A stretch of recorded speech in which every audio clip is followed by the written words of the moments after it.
Olá, sou Letícia Guiar, CEO do Grupo Espásio. E eu, Fernanda Lima, cerimonialista. E nós estamos hoje aqui no podcast Papo de Casamento. Isso mesmo, pessoal, um programa bem informal, bem leve, para trazer muita informação para vocês junto aos nossos fornecedores, parceiros, para tirarem algumas dúvidas, né? E desmistificar polêmicas e desmistificar muito do que é mito, do que é verdade nesse nosso universo casamenteiro. E no episódio de hoje temos uma convidada para lá de especial, Flávia Moreira. Ela é decoradora do Espásio Decorazione e faz esses eventos lindos, maravilhosos, arquitetando sonhos. Então, seja bem-vinda, Flávia! Obrigada! Muito bom estar aqui com vocês. A palma aqui é dupla, entendeu?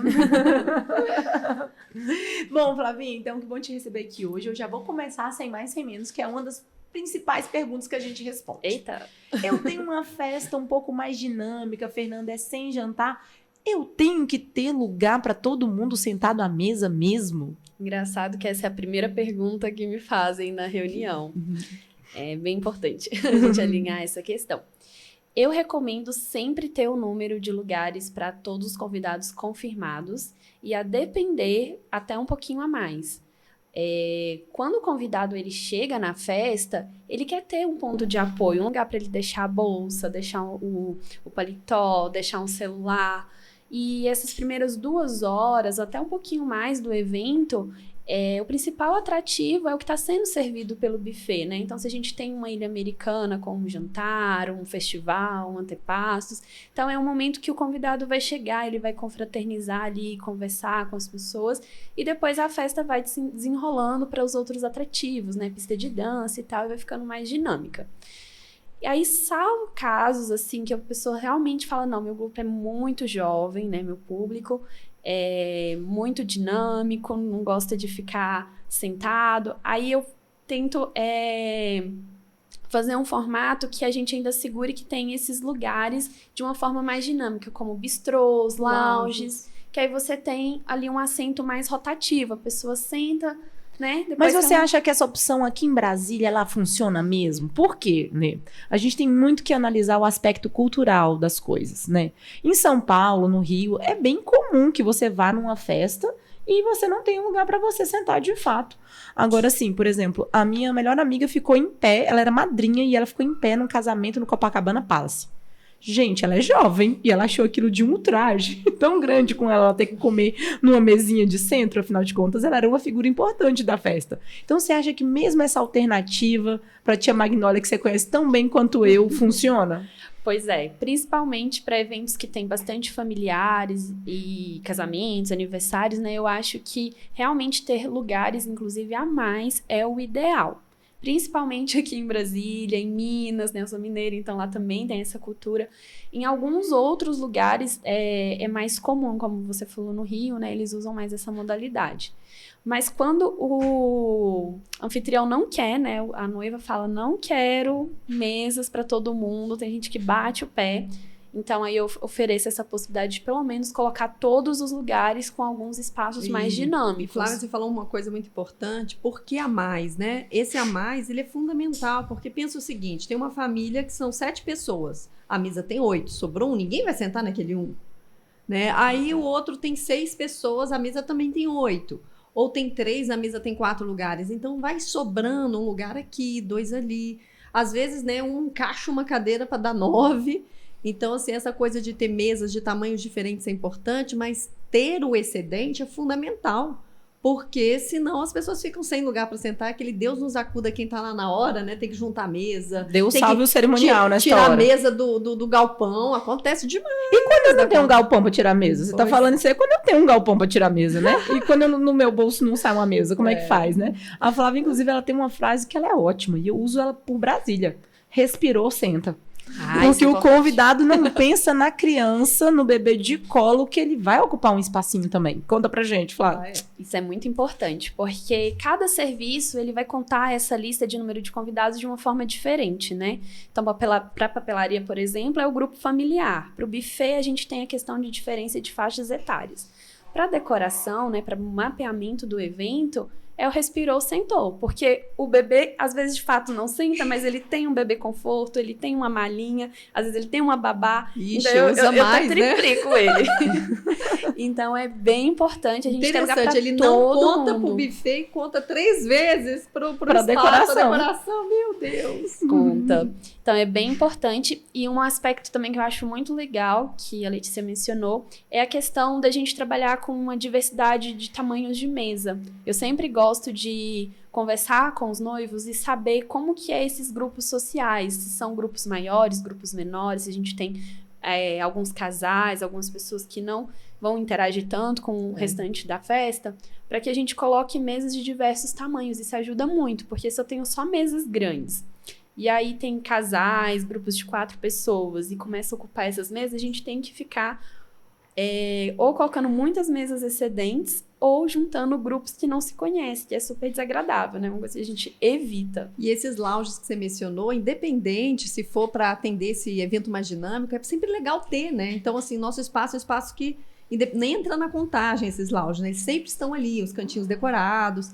E eu acho que é um espaço tão gostoso, porque às vezes você quer levantar na mesa, você quer circular, mas depois você quer sentar num lugar diferente, conversar com pessoas que não estão na sua mesa. Então, você ter lounges espalhados para o espaço para compor o mapeamento independente, se é lugar marcado ou não, eu acho muito importante e interessante, porque a gente já teve excedente de convidados em alguns eventos, e os convidados, muitas vezes, os noivos, né, batem para não, mas não teve excedente. Eu falei, gente, teve 50. E às vezes eles nem perceberam durante o evento mesmo. Por quê? Porque tinha muitos lounges, muito bistrôs. O pessoal vai se ajustando nos cantinhos do espaço. A gente puxa as mesas do galpão. Vai saindo cadeira do bolso. Mas é um corre-corre, gente, que vocês não queiram saber. Que vocês não queiram saber ali nas entrelinhas o que acontece nos bastidores com seus convidados, né? Agora eu quero puxar a sardinha pro meu lado. Casamento ao ar livre, Flávia. Que eu sei que é um diferencial que o espaço tem, né? Um jardim 360 graus. E muitas das noivas realmente sonham nesse casamento ao ar livre. O que elas precisam pensar? Quais são os elementos chaves de um projeto de decoração para uma cerimônia ao ar livre? Uau! É a minha especialidade, né? Então, a gente tem bastante coisa aí para pontuar. A gente precisa pensar primeiro nessa questão das intempéries, né? Das questões naturais. Vou começar com a questão da insolação, né? Se a gente tem um evento que ele acontece durante o dia, nós precisamos pensar em sombreamento. Então, se o espaço tiver uma tenda, estiver numa época chuvosa, que também a gente vai entrar nesse quesito... Polêmica. Chuva! É importante que tenha uma cobertura de tecidos, voais, dá para fazer um acabamento super interessante e sombrear espaço. Se a gente tiver que fazer um sombreamento individual de ambientes, né, a gente pode trabalhar com ombreones para as mesas de convidados, pérgolas ou outras estruturas que a gente consiga colocar também tecidos para sombrear mesas de bolo. Isso é legal, né, Flávia? Que o tecido, às vezes, ele não é estético. Ele é pra gerar uma sombra. Ele é funcional. O pessoal que não tá pensando nisso, mas ele é pra gerar uma sombra. E fica maravilhoso. Fica maravilhoso. Eventos que são no final da tarde, no pôr do sol, a gente já começa a ficar mais tranquilo em relação a essa questão de sombreamento ao longo do evento, mas a gente tem que pensar na montagem. São eventos que geralmente a gente tem que entregar ali a decoração ali, ó, na hora do convite, um pouquinho depois. Por quê?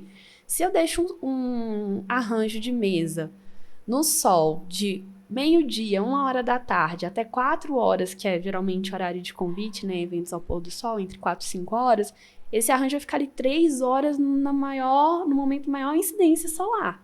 Então, algumas flores, elas não conseguem resistir, né? É muito agressivo para elas. Então, a gente precisa colocar arranjos no último time. A gente tem que pensar muito na mesa do bolo. Se não existe um sombreamento natural, a gente às vezes tem que repensar se é o melhor local. Tem um bolo de verdade, eu vou deixar ele exposto ao sol, os docinhos, né? Aí, às vezes, que horas que esse doce chega, né, Flávia? Para você montar essa mesa e para ele resistir a esse sol. Em breve teremos mais um podcast sobre isso. Então, eu gosto sempre de dar sugerir, né, que seja o horário de convite ali nas margens ali do pôr do sol, para que quando o sol já se pôr, já estiver mais próximo ali da linha do horizonte, a gente já não tem essa incidência forte, consiga colocar, e quando os convidados descerem para a recepção, tá tudo já no lugar. Então, tem que ter esse cuidado. E quando a gente tem um evento noturno, é muito importante a gente pensar na iluminação, né? A iluminação é importante sempre, mas para espaços ao ar livre, a gente tem que imaginar que não existe uma luz geral iluminando toda aquela área que está acontecendo no evento. Então, é muito comum hoje a gente usar varais de lâmpada, que além desse efeito, né, da função, ele tem um aspecto super charmoso, né, traz um visual estético também interessante, e spots de luz para evidenciar elementos importantes dos cenários. Então, a gente tem que trabalhar com esse complemento. Já que você entrou nesse quesito aí da luz, vamos falar porque ele é outro ponto polêmico. O pessoal acha que a luz, acha que a Flávia é eletricista, praticamente. A mágica das luzinhas, né? Porque tem uma iluminação que ela é da casa. Vocês estão achando que essa luz boa, que a gente tá aqui, ó, com essa pele maravilhosa, que ela só esquenta um pouquinho, tá, gente? Mas que é uma luz natural? Aqui, não. Então é uma luz de estrutura. Uma coisa é para decoração do ambiente e outra coisa é uma decoração para o evento. E para isso você trabalha com parceiros, né? Porque uma decoração, ela é composta de cenografia, de mobiliário e de iluminação. Não é só flor e peça, como as pessoas imaginam. E o projeto de decoração, obviamente, que a Flávia encabeça. Mas traz, então, um pouquinho pra gente de todas as ramificações que a decoração tem. Ah, sim. Então, quando a gente está elaborando esse projeto de decoração, a gente pensa... Vamos pensar um espaço assim em branco, né? Só paredes. E aí a gente vai começar a pôr os elementos que vai configurar esses cenários. Então, um dos elementos mais importantes que a gente tem que pensar primeiro é a cenografia, é a estrutura, são painéis decorativos, se vai ter alguma coisinha que a gente precisa, né? Às vezes a gente precisa porque precisa maquiar o espaço, tem algum elemento que a gente queira esconder ou transformar mesmo para a identidade que a gente está escolhendo. E às vezes também é uma questão de funcionalidade, né? As tendas, elas também são parte da cenografia. E aí a gente vem com toda a parte de mobiliário, né? As mesas, cadeiras, aparadores, ilhas. A gente vem também com a parte de tecidos, né? As toalhas de mesas, os guardanapos, a tapeçaria, tapetes, né? Tem muitas ramificações, então geralmente a gente vai... É por isso que a minha reunião é uma das maiores, né? Geralmente eu gasto aí umas 3 horas por sessão para a gente falar de todos esses elementos. E aí, continuando, a gente vem com a parte de arranjos, né? Que é um dos elementos que a gente mais usa hoje para fazer composições de cenários. É um elemento que dá realmente um up, assim, dá aquele destaque para o que você está criando. Paisagismo, né? Não só arranjos, mas também plantas para fechar espaços. E peças, né? E peças. Aí as peças, elas são muito definidas pelo estilo, né? Se a pessoa tem um estilo mais clássico, um estilo mais rústico, romântico, qual é a tonalidade, qual é o tamanho, a proporção. E aí existem vários, né, elementos específicos para cada cenário. E a iluminação, que a gente já estava falando, que é um ponto muito importante, que é muito negligenciado na maioria das vezes, porque geralmente ele é um projeto que, por mais que a gente pense, ele é executado de forma terceirizada, assim como a cenografia, né?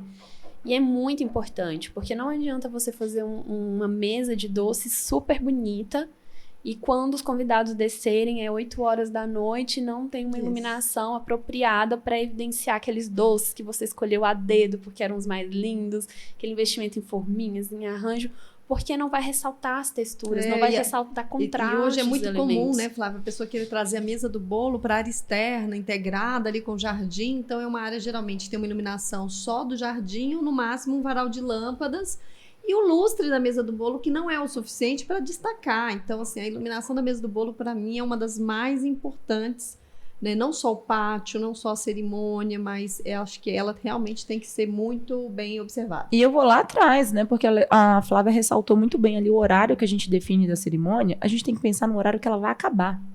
Assim como a gente fez o de trás para frente ali no convite, a gente tem que pensar, poxa, se eu coloquei 4h30 no meu convite, eu vou começar às 5 horas, eu vou terminar às 6 horas. Como é que tá essa luz 6 horas?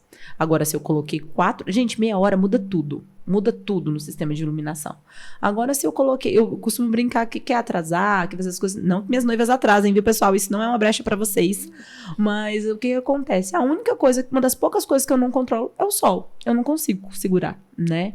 Então, se a gente coloca ali horário de convite às 16... Entrou às 16h30, a gente vai terminar às 5h30 da tarde. A gente tem uma margem maior de luz. E agora eu quero aproveitar o cenário duplamente. Eu quero casar de dia, entrar de dia e ter a iluminação ambiente à noite. Isso é fantástico também. O jardim do espaço, por exemplo, ele muda completamente. Mas olha o exemplo da nossa bromélia. Tem que ter uma luz para aparecer, ó. Tem que ter uma luz Lá pra quando as pessoas chegam lá no espaço é assim, nossa, de dia é lindo, mas de noite é maravilhoso, porque tem muita iluminação, é bem trabalhada a iluminação lá. A gente possui alguns itens de iluminação decorativa, nós decidimos fazer esse investimento até para ficar mais acessível para os nossos clientes, mas é óbvio que é um universo de iluminação, né, um leque muito abrangente, então a gente tem uns elementos chaves, mas é muito importante esse investimento e considerar esse elemento no projeto. Com certeza. Com certeza. Mas a gente pode voltar para os desafios do ar livre, que eu só quis pegar um gancho na iluminação ali, viu, Flávia? Porque eu sei que a gente tem um quesito aí, que é o elefante branco na sala, né? É verdade. É a chuva. Aí a gente tem essa questão da chuva, que é muito importante sempre ver, né, o local, as condições climáticas do local que você está fazendo o evento. A gente está falando aqui de Brasília, a gente tem estações muito bem definidas, então a gente consegue ter uma assertividade maior, né? Dentro ali da margem do inverno, que a gente está entre junho e iniciozinho de setembro, a gente consegue trabalhar o ar livre com mais tranquilidade. Depois, quando a gente chega ali primavera, verão, que é na segunda semana de setembro, né? Até meados de abril, finalzinho ali do mês, a gente já tem sempre um risco de chuva. Então, a gente sempre precisa pensar num espaço com tenda, de preferência, para não ter, né, nenhum tipo de imprevistos. E tem alguns espaços que eu diria que a gente não pode pensar de jeito nenhum nesse momento não ter uma estrutura de proteção, que é ilhas de buffet, mesa de doces e equipamentos, principalmente de som, né, equipamentos técnicos, que se tiver uma chuva, de última hora, esses elementos não são fáceis de tirar e vai dar um problema, né? Não tem como você pegar, transportar toda uma mesa do bolo e, agora ela vai ficar do lado de lá, tem esse espaço disponível. E você falou um ponto muito bom. E quem é que transporta? Quem é que transporta? E quem é que transporta? Porque é um momento em que a sua equipe já se desligou do espaço. É uma equipe que está ali para montar, né? E tem um horário para se desligar e para voltar para essa montagem. O cerimonial está ali para resolver qualquer tipo de questão nesse sentido, mas também tem outras tarefas. É no momento que você está recepcionando recai todo mundo. sobre o espaço mesmo, gente. Recai sobre a alma que tiver na frente. Todos, envolve todos. Garçom, para tudo, vamos cá. Mas às vezes é uma coisa que depois traz um dano que não é irremediável. Imagina, todos os seus doces molhados, né? A comida já tá ali servida, ela vai molhar, vai estragar, vai ter tempo de produzir uma nova, o buffet tá preparado para produzir tudo de novo. Então, assim, pode virar uma grande fatalidade no evento. Então, eu acho que esses elementos chaves, eles têm que estar sempre protegidos no ar livre quando é época de chuva. Uma coisa que eu sempre falo, gente, imprevisto que pode ser previsto não é imprevisto, é incompetência se a gente não pensar neles. Então, fico feliz que você contemple tudo isso no projeto, porque realmente não podemos ficar preocupados. E tem um elemento que ninguém pensa, que as pessoas pensam quando vai pra praia, que é o vento, gente. Vento também é muito importante ser pensado. O vento, Flávia. Tem detalhes, mas fazem a diferença. Quando a gente eu tenho muito problema assim com mesa posta. Não é qualquer menu de mesa que você pode colocar no ar livre. Vai vir um vento, ele vai ficar caindo, ele vai ficar saindo. O prisma, às vezes, é de papel, aquele da gramatura mais fininha, assim, sabe? Então, ele não vai funcionar. A gente precisa ter um menu que tenha uma estrutura, ele esteja num porta-retrato, num pezinho de encaixe, ou então dentro do guardanapo. Mas o guardanapo também precisa ter cuidado, não é qualquer tecido que consegue se manter dobradinho quando tem um vento incidindo. Então é muito comum quando a pessoa opta, por exemplo, para um guardanapo de Oxford, que é fininho, ele ficar desmantelando, ele ficar caindo. Então a gente precisa trabalhar com tecido com a qualidade melhor. E a gente tem as velas também, que as velas não adianta, não vai dar aquele super efeito se elas não estiverem protegidas. Então, para as velas maiores, a gente precisa de donzelas e para as menorzinhas os copinhos de chá. Vocês estão vendo para que é esse programa?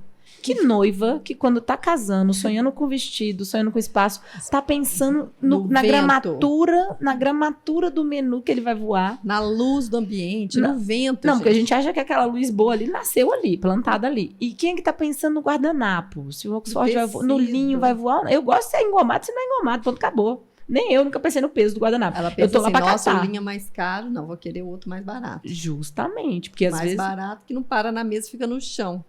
Não, são alternativas viáveis, mas a gente tem sempre que pensar. Então, esses guardanapos vão para a área fechada, vão para o salão. Não é que não tem alternativa, tá, gente? A gente está aqui para lembrar para vocês o que pode vir a acontecer numa montagem como essa, né? E tem várias alternativas. A gente pode trabalhar com acabamento que traga um peso sobre essa composição. Eu falei desses elementos que são os que a gente mais vê, que tem essa questão, mas sempre tem que analisar. Então, às vezes, é só colocar um detalhe que traz um peso canela em cima. Pesadinha em Uma cima. canela que a gente faz. A gente faz amarramento com tecidos, fitas, e aí coloca elementos. Tem noivas que fazem um docinho especial para colocar em cima, assim, de cada lugar. Então, o convidado já chega super bem recepcionado e já traz esse pezinho. Então, às vezes, em vez de gastar um pouquinho mais no tecido, investe ali no docinho que já traz uma outra experiência para o convidado. Muito bom. Então, existem várias, né? Várias possibilidades. Agora você falou do vento, da chuva, e eu fiquei pensando aqui comigo, as estações realmente elas devem influenciar muito também nas flores, né? Eu imagino que deve ter estações que sejam mais, né, vistosas, outras um pouco mais difíceis e complicadas. Mais caras para se casar. Épocas festivas. Então, me conta aí como é que é essa diversidade, se tem as flores melhores para cada época ou não, se as flores realmente sobem de preço, se elas subiram de preço, né? Como é que tá isso? Com essa pandemia, a gente teve, né, um processo aí bem complicado com flores, mas eu vou explicar de forma geral como que funciona, né? Eu comparo compra de flores com bolsa de valores, só que em vez de ser diária, ela é semanal. Então, ela existe uma oscilação que nem... Se a pessoa te falar que tem uma previsão, ela tá jogando na sorte. Ela tá ali porque realmente pode ser bem imprevisível. A gente tem um mercado, né, de eventos, então existe uma produção voltada para flores de corte que são usadas para os arranjos florais. Essas flores sempre são as melhores de se trabalhar, porque são flores que, no geral, a gente consegue ter elas o ano inteiro. Então, rosas, lisianthus, astromélias, lírios, hortênsias, folhagem eucalipto, murta, e tem várias outras, mas essas são as principais. São flores que a gente geralmente consegue comprar em grandes quantidades e consegue tê-las, de forma geral, o ano todo. Só que aí a gente vai começar a ter uma oscilação de preços de acordo com as estações. Então, na época do inverno, ali 15 dias antes do Dia das Mães, que também é uma coisa muito importante, se a gente tiver uma data comemorativa onde o presente principal é flores... Dia dos namorados, Dia das Mães, finados... Fuja deles. É assim, às vezes 600% de aumento. Eu compro rosas há alguns meses por R$20 e outras a gente compra a 180. Então, assim, é uma flutuação bem brusca. E você até falou dessa oscilação, porque, de fato, a compra dos distribuidores de flores é feita por meio de leilão, né? É por leilão. Ou seja, se tem muita oferta, né? Muita procura, aumenta-se o preço, né? Se tem pouca procura, o preço fica mais tranquilo. E se tem pouca oferta, né? Se tem poucas flores, eles também sobem o preço porque vai ter uma competitividade ali de compra. Então, no inverno, a partir ali de 15 dias antes, 15 dias antes do Dia das Mães, até o finalzinho ali de julho, geralmente as flores sobem bastante de preço. E flores que são de estações mais quentes, flores do campo, flores tropicais, a gente tem uma dificuldade maior. A aster, por exemplo, que é uma flor muito usada para cerimônias, ela sempre tá bem miudinha, não consegue abrir. Tá triste. A bichinha tá... E não consegue tantas em grande quantidade. Então, às vezes, a gente tem que optar por outras flores. A Cleia, né? Que é uma que substitui muito. Nessa época, tem eventos, eu lembro que a gente não conseguiu fazer as cerimônias inteiras de aster. E a gente não conseguiu, mas conseguimos uma substituta, né? Isso, aí a gente tem que pensar em outras alternativas de espécie. Por isso que eu sempre falo pra gente se atentar à paleta de cores e ao estilo de composição. E aí, a partir disso, a gente analisa a viabilidade, porque... Realmente, você ficar refém de um orçamento porque você quer a rosa, tem que ser a flor rosa, e ela tem um aumento de 600%, o cliente tá disposto a pagar esse aumento porque ele é muito significativo. A gente não está falando de um pacote de 180, a gente está falando, às vezes, de 60 a 80 pacotes de rosa que vão ser usados, e outras flores, né? Eu acho que é legal deixar claro, assim, eu já vi você fazendo essa pergunta várias vezes, do que você não gosta, porque assim a gente elimina e dá liberdade para decoração, para criar, porque às vezes o upgrade, gente, é para cima. Eu já acompanhei muito decorador que na hora do desespero ali, o fulano contratou aster. Não tem aster? Vai o que tem de melhor. Então, às vezes, o upgrade é pra cima. Às vezes é pra cima, às vezes a pessoa fala assim, não, eu fico contente com a flor mais baratinha, né? A gente escolheu lá as opções que ela gosta. Mas na semana dela, tem uma outra flor que tá com o mesmo preço, ou com um preço melhor, e é uma flor mais nobre, que vai dar muito mais acabamento. Na verdade, a gente não usa uma única espécie, né? Principalmente hoje, que os arranjos são bem mais despojados, bem mais soltos, a gente precisa trazer textura pro arranjo. Então, ele precisa ter uma diversidade de espécies. Mas é basicamente isso que, em relação à questão de valores, oscilações de estações, no verão, flores tropicais, elas ficam mais bonitas. Então, quem gosta de lírios, lembra da Liliane? Nossa, ele cheira muito Lili, um beijo! Os páscoa todo cheirando. Nossa, uma maravilha. Então, é uma flor que no verão, ela fica muito mais aberta, muito mais bonita, e geralmente o preço também fica melhor.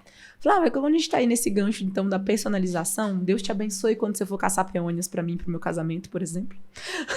Ai, um detalhe, que bom que você falou da peônia. É sempre polêmico, tá vendo? Sempre o que eu peônia. escolho pro meu casamento é um tema polêmico, que rende de alguma coisa, mas diga.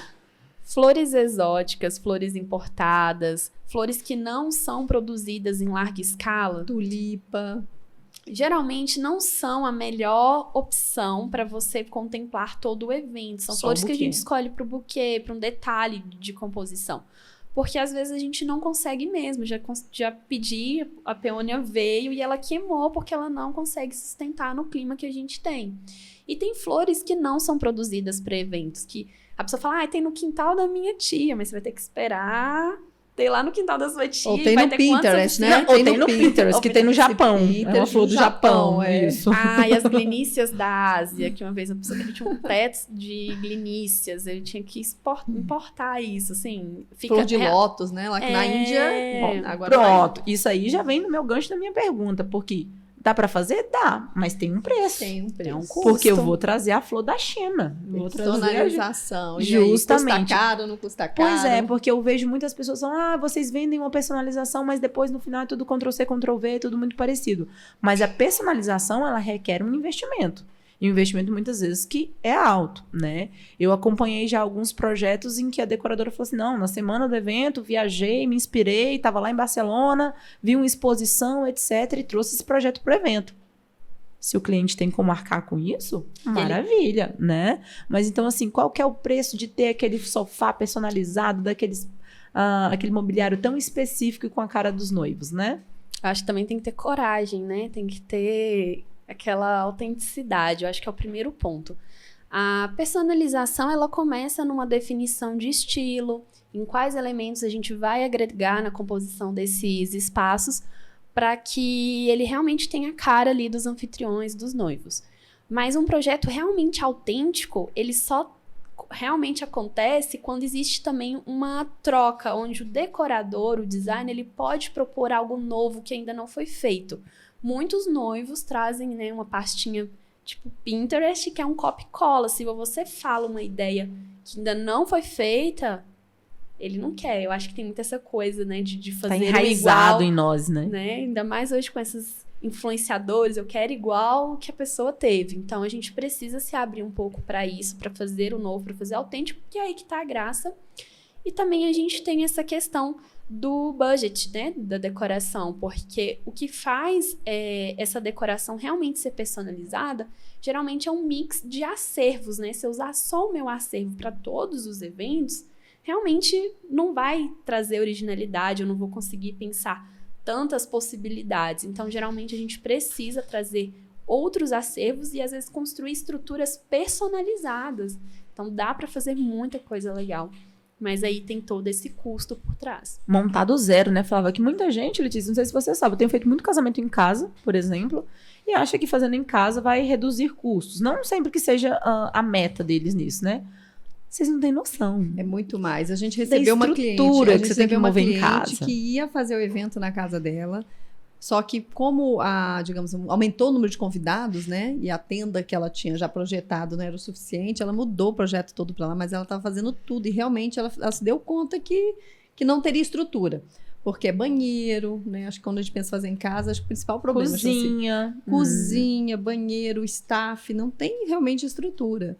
Agora, uma coisa que me chamou a atenção da personalização, né? Você é arquiteta, né? Então, imagino que você tem essa facilidade. Eu sei que você é apaixonada pela cenografia e cada evento realmente a gente observa isso, ele tem sua característica única.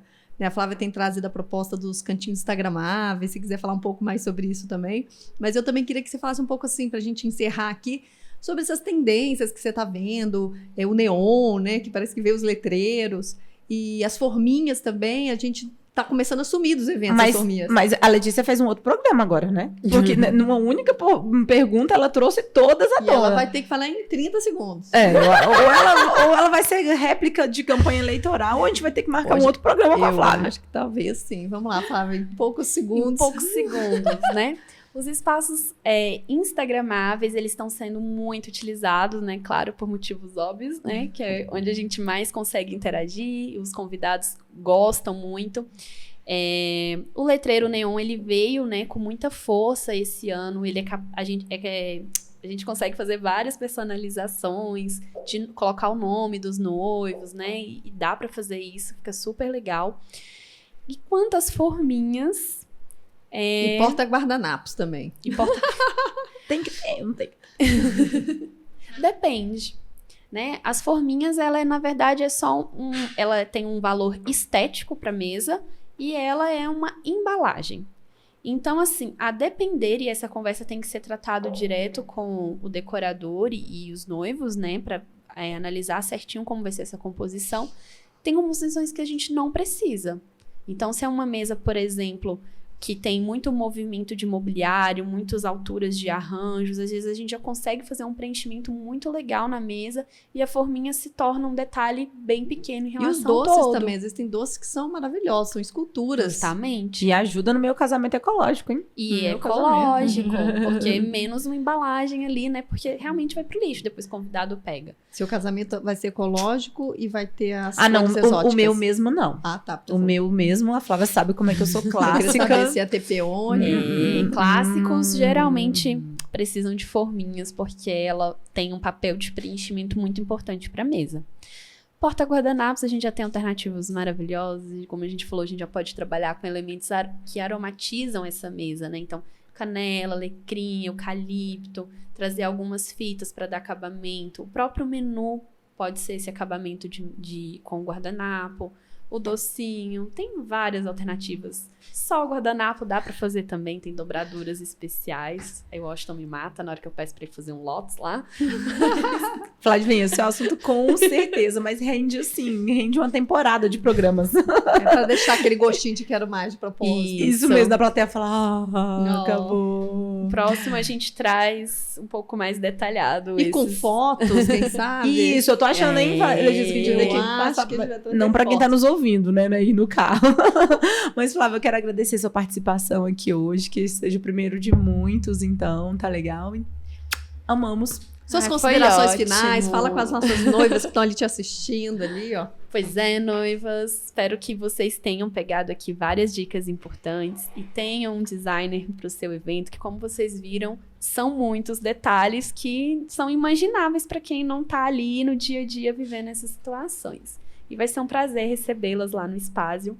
E é isso, muito obrigada, foi ótimo tirar todas essas dúvidas. Obrigada!